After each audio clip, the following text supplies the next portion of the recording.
পর বাংলাদেশ ওনারা আয়োজন করেছে কি বিষয়ে সেমিনার, দুর্নীতি দমনে নাগরিকদের ভূমিকা। কিন্তু আজকে আলোচনাটা হয়েছে কি দুর্নীতি দমনে কমিশনের কি ভূমিকা, এটা নিয়ে আলোচনা হয়, মত আমাদের নেওয়ার সুযোগ পাইনি। তা যাই হোক আলোচনা হয়েছে, এই আলোচনাটা আমার মনে হয় সামনের দিকে এগিয়ে যেতে ভালো হবে। আমি প্রথমে শুরু করছি একটা বিষয় দিয়ে, যে আজ থেকে ৩৩০০ বছর আগে তা জানা অসম্ভব। এটা কি অসম্ভব যে জলের নিচে পানি, মাছ কখন পানি খায়, তেমনই সরকারি কর্মচারীরা কখন অর্থের অপব্যবহার করে তা খুঁজে বের করা অসম্ভব। সে আজ থেকে ২৩০০ বছর আগে কৈটুল্য এটা বলে গেছেন। আর আমাদের দেশে একটা প্রবণতা, দুর্নীতি বলতেই আমরা শুধু সরকারি কর্মচারী বুঝি। এটা হলো ইচ্ছা, মানে হ্যাঁ সরকারি কর্মচারী যারা আছে তারা দুর্নীতি অনেকেই জড়িত আছে, কিন্তু এটা ইচ্ছাকৃতভাবে বলা হয় কি না, ওই যে দুর্নীতির ফোকাসটা সরকারি কর্মচারীদের মধ্যে থেকে সবাই ক্লিন ইমেজ নিয়ে তারা যা খুশি তা করে যাচ্ছে, এটাও দেখা দরকার বলে আমি মনে করি। আমি দুর্নীতি দমন কমিশনের বিষয়টাতে এবার আছি। আপনার দুর্নীতি দমন কমিশনের মোট দুটা কাজ আমাদের আইনে যেটা বলা আছে, একটা দমনমূলক আর একটা প্রতিরোধমূলক। আইনে প্রতিরোধমূলক আমার দুর্নীতি দমন কমিশনের মোট 11টা কাজের কথা বর্ণনা দেওয়া আছে, উল্লেখ আছে। এর মধ্যে 6টা প্রতিরোধ আর 5টা দমনমূলক। প্রতিরোধমূলক কাজ হলো যেন সমাজে দুর্নীতি যেন না হতে পারে, সব জনগণকে সচেতন করা, যারা দুর্নীতি যেন সম্পৃক্ত হতে না পারে। আর দমনমূলক কাজ 5টা, কোনো দুর্নীতি যদি হয়েই যায় তখন এটা অনুসন্ধান করে তদন্ত করে বিচারের জন্য সোপর্দ করা। এই হলো দুর্নীতি দমন কমিশনের কাজ মোটা দাগে। এবং দুর্নীতির সংজ্ঞা কিন্তু আমাদের আইনে তেমন আর নাই সুনির্দিষ্টভাবে, তবে আমাদের দুর্নীতির আইনে বলে দেওয়া আছে দুর্নীতির যে শিডিউলে যা সব অপরাধ আছে সেই অপরাধগুলি দুর্নীতি দমন কমিশন সেই অপরাধের উপরে কাজ করবে। তো মোটা দাগে বলা যায় যে কয়েকটা ক্রাইম ইন্ডিকেটর থাকলে সেগুলিকে দুর্নীতি হিসাবে বিবেচনা করা হয়, যেমন ঘুষ, ক্ষমতার অপব্যবহার, সরকারি সম্পদ এবং অর্থ আত্মসাৎ, সরকারি কর্মচারী কর্তৃক জালিয়াতি করা, অর্থ পাচার এবং তাদের কর্তৃক প্রতারণা। আপনারা জানেন যে অর্থ পাচারের জন্য মানি লন্ডারিং আইন আছে, এটা 29টা প্রেডিকেট অফেন্স আছে। একটা মাত্র অফেন্স দুর্নীতি দমন কমিশনের দায়িত্ব। দুর্নীতি দমন কমিশনের মানি লন্ডারিং এর যে অপরাধ বাংলাদেশে আছে মাত্র 29টা, সেই অপরাধের 29টা প্রেডিকেট অফেন্সের মধ্যে মাত্র একটা অপরাধ দুর্নীতি দমন কমিশন দেখতে পারে, বাকি 28টা অপরাধ হলেও দুর্নীতি দমন কমিশনে কিছু করার নেই। কিন্তু মানি লন্ডারিং হলে দুর্নীতি দমন কমিশন কিছুই করল না। তাও কোনটা করে, শুধুমাত্র সরকারি কর্মচারী যদি মানি লন্ডারিং করে, সরকারি অর্থ যদি মানি লন্ডারিং করে শুধু সেটা, আর বাকিরা যে আর অন্য কোনোভাবে যে লন্ডারিং হচ্ছে সেগুলি দেখার দায়িত্ব দুর্নীতি দমন কমিশনের আইনের মাধ্যমে সুযোগ প্রায় বলতে গেলে নাই। আর আরেকটা বিষয় আছে, দুর্নীতির বিষয়টা আছে যেখানে স্টেক হোল্ডার বেশি, সাধারণ লোকজন যেখানে যায় সেসব দুর্নীতির তথ্য আমরা পাই, সেগুলি পত্রপত্রিকায় আসে, বিভিন্ন জায়গায় আসে, সেগুলি আমরা আসি। কিন্তু অনেক ডিপার্টমেন্ট আছে যেখানে দুর্নীতি যেভাবে হয় আমাদের মিডিয়াও নিউজ আসে না, আমরাও কোনো অভিযোগ পাই না, ওখানে সব উইন উইন সিচুয়েশনে হয়। আপনার তহসিল অফিসে যান, আপনি এসিল্যান্ডের কথা বলা হয়েছিল, মিউটেশন, হ্যাঁ মিউটেশন সে একপক্ষীয় পয়সা নেয় তারা। আমি মিউটেশন করতে গেলাম, তহসিলদার বেড়া জোর করে তার থেকে টাকা নেয়, এটা প্রচার হয়, এটা বেশি লোক যায়। আর এবং আমি কোনো প্রতিষ্ঠানের নাম বলবো না আমার মুখ মানে, কিন্তু এরকম প্রতিষ্ঠানে আসে উইন উইন সিচুয়েশনে, নিজের 10 কোটি টাকা লাভ করব, সরকারি কর্মচারী 10 লাখ বা 20 লাখ টাকা পাচ্ছে, এটা উইন উইন সিচুয়েশনে আসে। এখানে কোনো অভিযোগ আসে না, আপনারা মিডিয়াও আসে না, প্রমাণও থাকে না। আর এগুলি যদি প্রমাণও আসে, দুর্নীতি দমন কমিশন এগুলি প্রমাণও পায় না, এবং আপনারা ভাবেন যে দুর্নীতি দমন কমিশন দায় মুক্তি দিয়ে দিল। হ্যাঁ, দুর্নীতি দমন আমাদের সমাজের কি অবস্থা আপনারা বলেছেন, দুর্নীতি দমন কমিশনে যারা চাকরি করে তারা ভিন্ন গ্রহ থেকে আসে নাই, তাই তো? তারাও মানে ভালো মন্দ সব জায়গায় আছে। তবে আমরা চেষ্টা করছি। আপনারা জানবেন হয়তো গত 2 বছরে আমরা প্রায় আমাদের যারা কর্মচারী আছে প্রায় 30 জনের বিরুদ্ধে আমরা বিভাগীয় ব্যবস্থা নিয়েছি। কারোর চাকরি গিয়েছে, কারোর পদ নিচের পদে নামিয়ে দেওয়া হয়েছে, বিভিন্ন মেয়াদের শাস্তিও দেওয়া হয়েছে এবং কিছু কিছু ওই কার্যক্রমও চলছে। এখন আপনাদের যেভাবে আলোচনা হয়েছে, আমি তো এইভাবে প্রস্তুত ছিলাম না যে আমাদের ব্যাপারে। আমি তো ভাবছিলাম নাগরিকদের করণীয় কি। আমি বলি যে আমাদের নাগরিকদের করণীয় কি। আমার দুর্নীতির প্রতিরোধ করার জন্য, প্রতিকারের জন্য আমরা কি চাই? আমরা কি এখানে একজনে বলবো যে আমরা দুর্নীতিকে সমর্থন করে, কেউ বলবেন? কিন্তু বুকে হাত দিয়ে বলেন তো, আপনারা কোন দুর্নীতির কোনো বিষয়ে কেউ করেন নাই অথবা সুবিধাভোগী কিনা?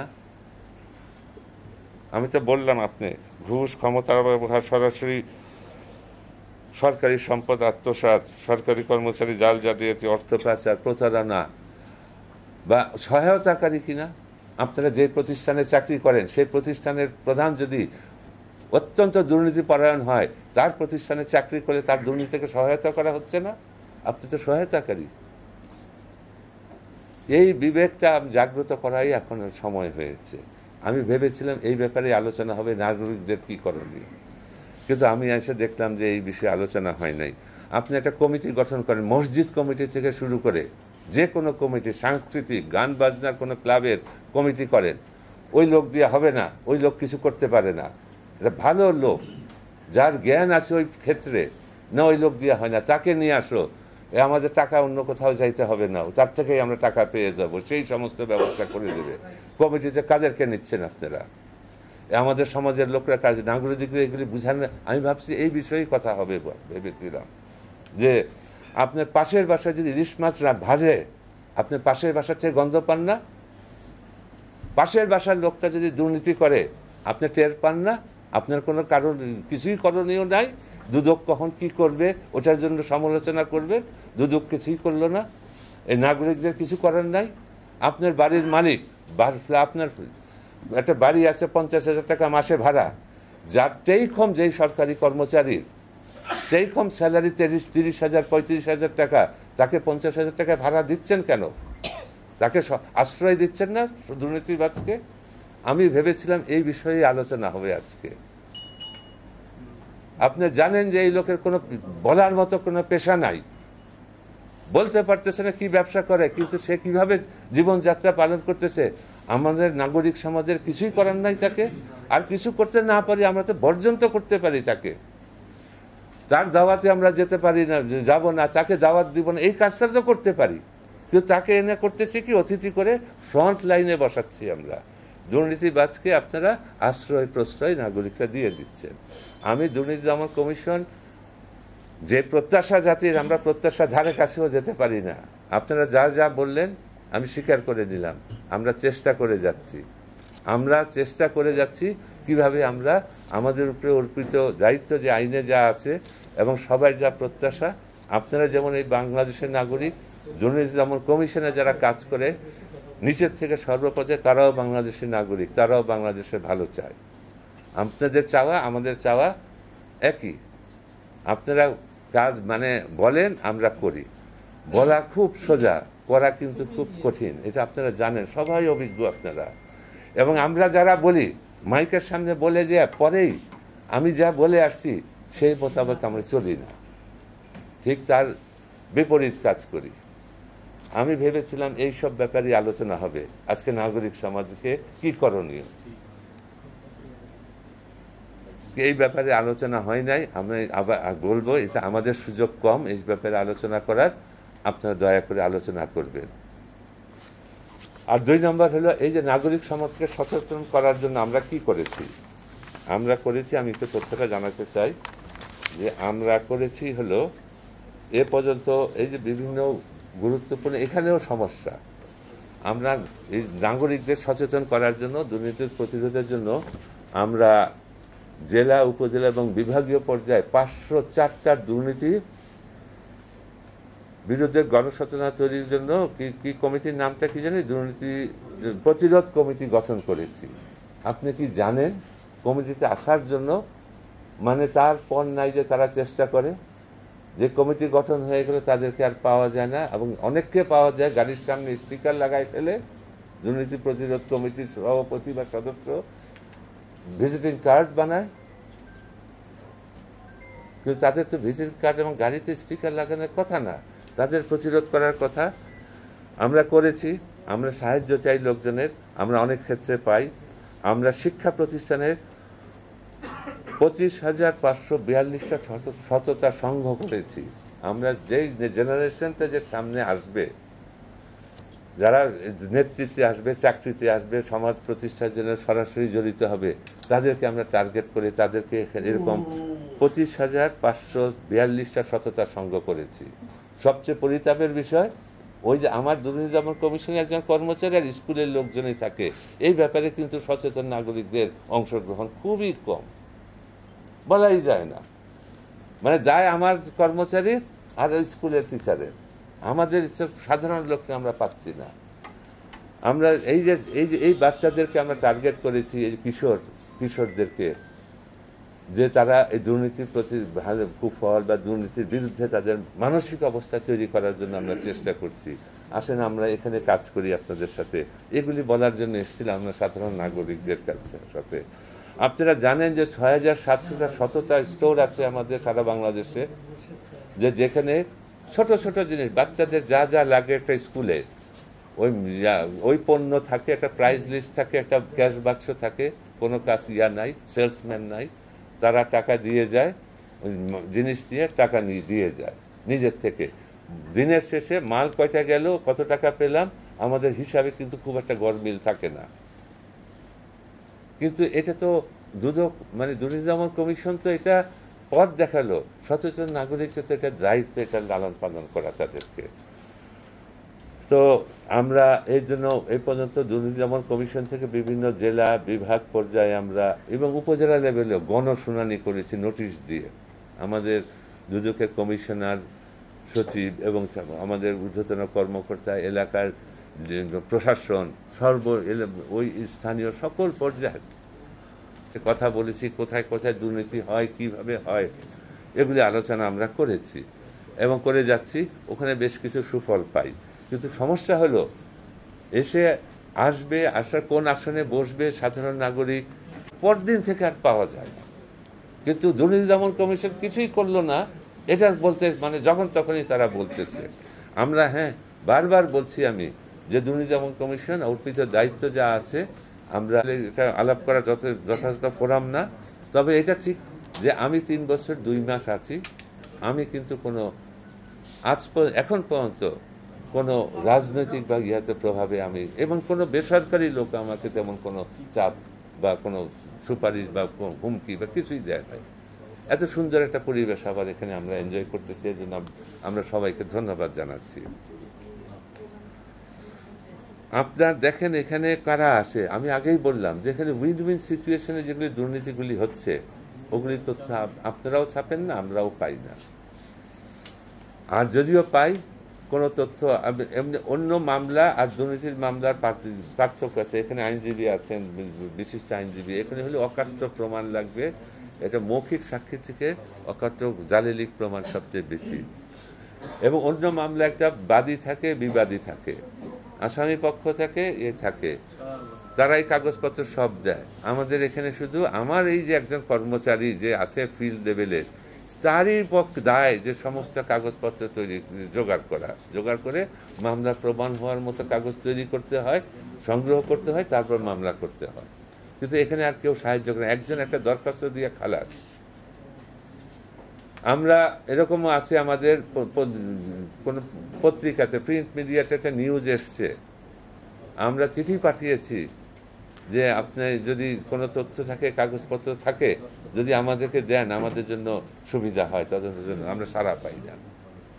এখন এরকমও আছে কিছু কিছু পত্রিকায় একটা নিউজ তুলে ব্যবসা করে, এটাও খবর পেয়েছি। এরকমও আছে কোনো পত্রিকার সাংবাদিক, যদি অখ্যাত, ওগুলি কেউ পয়সা দিয়ে কিনে না, যে রাজুকের উত্তরার অমুক বাড়ির এবং ওই যে অমুক ফ্ল্যাটটা রাজুকের ইয়া অনুযায়ী হচ্ছে না, ওই যে কি জানি বলে নকশা অনুযায়ী হচ্ছে না, একটা দরখাস্ত আমাদের এখানে রিসিভ করায়, একটা সিল দেওয়া হয়তো, আমাদের কোনো দরখাস্ত আমরা ফেরত দিই না, রিসিভ করায়, তারপর সে রাজুকের যে সংশ্লিষ্ট অফিসার যার দেখার কথা তার কাছ থেকেও পয়সা নেয়, আবার যে বাড়িকৃত করছে তার থেকেও পয়সা। এটাও একটা ব্যবসা।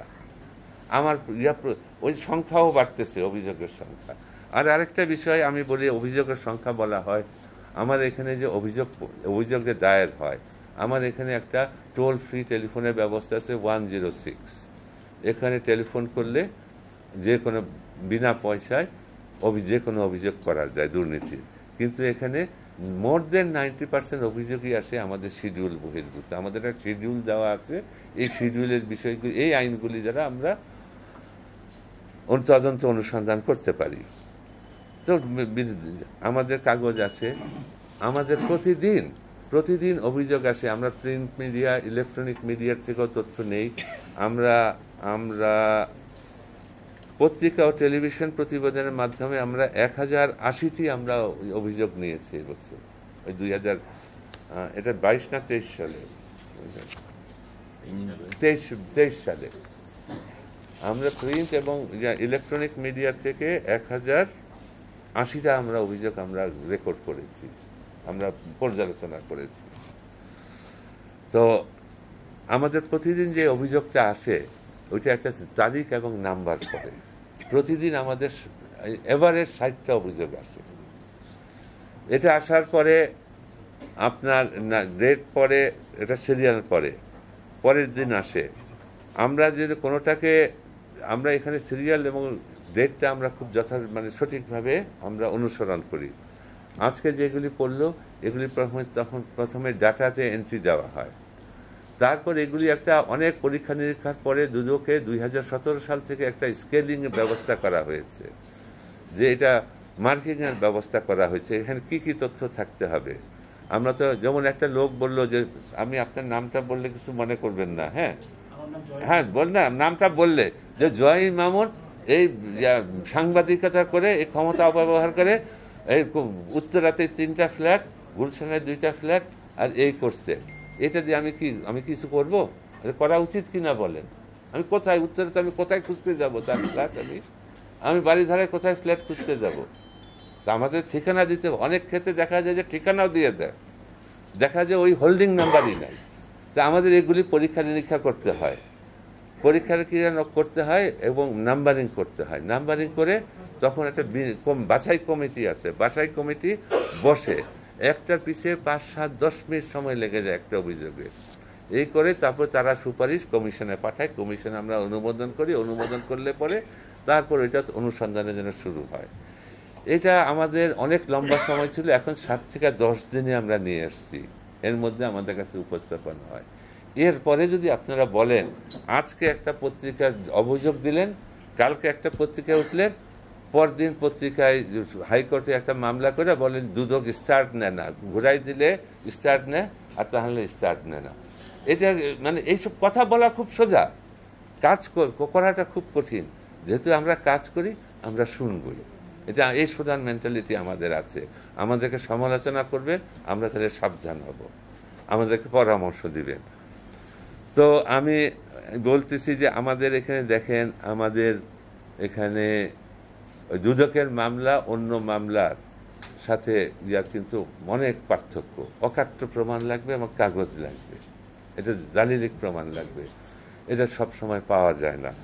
আর আরেকটা বিষয় আমি আপনাদেরকে বলতে চাই, এখানে আপনারা প্রতিটা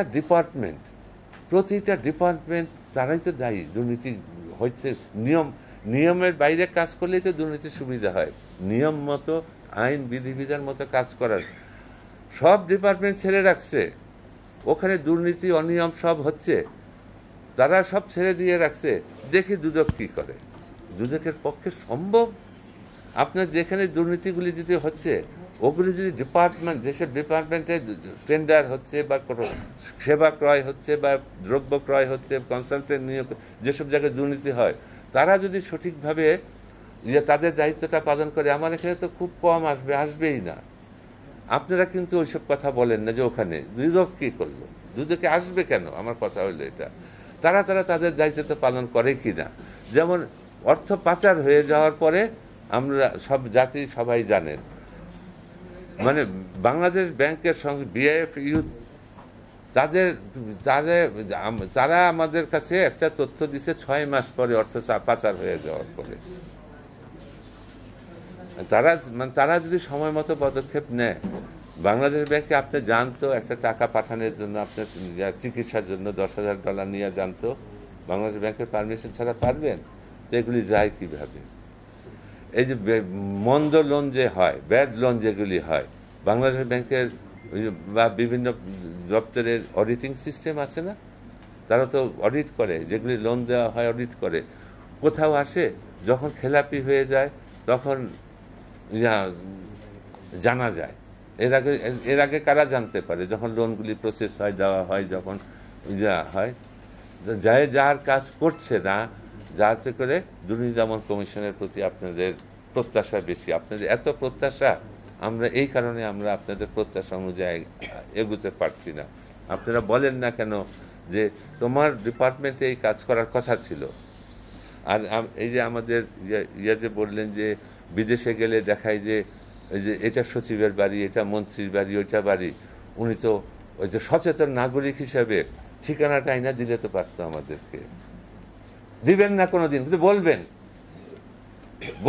এই যে এটা আমি বলতেছি, বলবেন অমুক এক কথা সচিবরা সব নিয়ে যায়, সচিবের সব বাচ্চারা স্কুলে পড়ে। আপনি দয়া করে একটা সার্ভে করে দেখেন তো, কয়টা সচিবের বাচ্চারা বাইরে পড়ে, কয়টা সচিব টাকা নিয়ে গেছে। মুখস্থ কথা বলাটা আমার মনে হয় এটা আড়াল করে দেওয়া। সমস্ত দুর্নীতিবাজ মানে সরকারি আমলা, বাকিরা একটা ক্লিন ইমেজ নিয়ে যা খুশি তা করবে। তো আমি আরেকটা বিষয় হলো, আমাদের এখানে লম্বা সময় সুপারিশ ভাঙার দিকে আসি। হ্যাঁ, এবার কোথায় আপনার সুপারিশটা দিলেন? কিছু দুই কথা না বললে তো হবে না। এই যে পেয়েছি, কমিশনের সদস্য সংখ্যা 7 জন এবং 3 গুণ লোকজন বৃদ্ধি করার জন্য। দেখেন, আপনারা বলেছেন যে 70, 80টা, 100টা তদন্ত অনুসন্ধানের জন্য। আমরা কমিশন সিদ্ধান্ত নিয়েছি কোন কর্মকর্তা যারা তদন্ত অনুসন্ধান করে তাদের কাছে 15টার বেশি কোনো অনুসন্ধান তদন্তের জন্য থাকবে না। ওই 20টা, 30টা বা 100টা, 80টা এটা সঠিক না। আগে হয়তো ছিল, এখন 15টার উপরে কারোর কাছে কোনো তদন্ত অনুসন্ধান থাকবে না। এবং তাই হচ্ছে, এখন বোধহয় আমরা গত মঙ্গলবার বসেছি এর জন্য, বোধহয় 15টার উপরে মাত্র 27 জনের কাছে আছে তদন্ত অনুসন্ধান। ওইটা আস্তে আস্তে আমরা কমাই নিয়ে আসতেছি। আর লোকবল বৃদ্ধি, আর মানে লোকজন বসায় রেখে যদি 15টা করে থাকে, তাহলে লোকজন যদি 3 গুণ বৃদ্ধি করি তাদের কাজ থাকবে 5টা। একটা লোকের যদি 5টা তদন্ত থাকে, এটা কি মানে হবে? যাই হোক, আর কমিশনের সদস্য সংখ্যা বৃদ্ধি, লোক সংখ্যা বৃদ্ধি, এটা আমাদের কাজ না। এটা দুদক আইনটা করা হয়েছে, লোকবল ঠিক করা হয়েছে, অনেক সিরিজ অফ মিটিং, একটা কমিশন করা হয়েছিল। আপনারা যদি প্রয়োজন মনে করেন যে এই কমিশনের দ্বারা এইভাবে কাজ হচ্ছে না, তো সরকারকে বলতে পারেন আবার পরীক্ষা নিরীক্ষা করুক, কমিশন কীভাবে সংশোধন হওয়া উচিত, এটা তারা মানে ওইভাবে আগানোর প্রয়োজন। দুদকের চেয়ারম্যান, কমিশনার, কর্মকর্তাদের নির্দলীয়ভাবে সাহসী ব্যক্তিত্ব ও দুর্নীতি দমনে অঙ্গীকারবদ্ধ থেকে ভূমিকা রাখার ব্যবস্থা গ্রহণ। আমরা চেষ্টা করে যাচ্ছি, মানে আমাদের তো চেষ্টা করে যাচ্ছি। এবং 3 নম্বরেও তাই আছে, দুদকের প্রত্যেক মামলা তদন্তের ক্ষেত্রে দুদকের আইন ও বিধি সুনির্দিষ্টভাবে অনুসরণ করতে হবে। ব্যত্যয় ঘটলে কমিশন কর্তৃক তদন্ত কর্মকর্তার বিরুদ্ধে ব্যবস্থা গ্রহণ করতে হবে। আমাদের আইন বিধির বাইরে যাওয়ার সুযোগ নাই, আর আমরা তো ব্যবস্থা নিচ্ছি। আমি তো বললাম এই পর্যন্ত আমরা শুরু ব্যবস্থা নিয়েছি। 5 নম্বরে, উচ্চপদস্থ প্রভাবশালীদের বিরুদ্ধে দুর্নীতির অভিযোগ হলে সেক্ষেত্রে তদন্ত দ্রুত সময় শেষ করতে হবে। এবং টিম গঠন, আমরা কিন্তু টিম গঠন করছি। একটু মানে স্পর্শকাতর যদি কোনো দুর্নীতির অভিযোগ থাকে, এবং অথবা মানে ওরকম যেটি বলে উচ্চপদস্থ বা প্রভাবশালী যেগুলি বলেন আপনারা আর কি, সেরকম হলে আমরা কমপক্ষে 3 সদস্যের একটা টিম করে দিই। আমরা কিন্তু করছি। আর ডেপুটেশনে আসা লোকজন তাদেরকে আমরা, দেশের যে আইন আছে তাদেরকে প্রথমে বিভিন্ন দপ্তর থেকে এখানে প্রশাসন, সার্ভিস, কাস্টমস, পুলিশ, ব্যাংক, যে বিভিন্ন ডিসিপ্লিন থেকে ডেপুটেশনে আসে। এবং তাদের চাকরিটা প্রথমে মন্ত্রী পরিষদ বিভাগে ন্যস্ত হয়, মন্ত্রী পরিষদ বিভাগ তখন আমাদেরকে পাঠায়, এবং তাদের যদি ডিসিপ্লিনারি যদি কোনো অ্যাকশন হয় আমাদের নেওয়ার ক্ষমতা নাই, তাই দেশের আইন পরিবর্তন করতে হবে। আর যদি ফৌজদারি বা দুর্নীতি হয় তাহলে আমাদের আইনে সম্ভব হয়। আর আরেকটা দেখেন যে বলা হয়েছে কোটি টাকার উপরে অভিযোগ হলে তদন্ত কর্মকর্তার উপর জোর গোয়েন্দা নজরদারির ব্যবস্থা করতে হবে। এখন যে অর্থের মান যেটা আছে, এখন যে কোনো অভিযোগই প্রায় কোটি টাকার উপরে চলে যাচ্ছে। হ্যাঁ,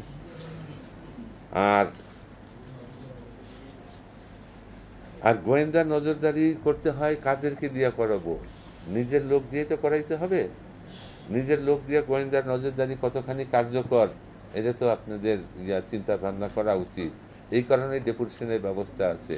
সমপর্যায়ের বিভিন্ন প্রতিষ্ঠানে আশেপাশের দেশে কিন্তু বিভিন্ন সংস্থা দপ্তর থেকে লোক আসে এখানে, আমাদের এখানে ডেপুটেশনের মাধ্যমে আসে লোকজন, এই যে এই জিনিসের চেক অ্যান্ড ব্যালেন্সের জন্য।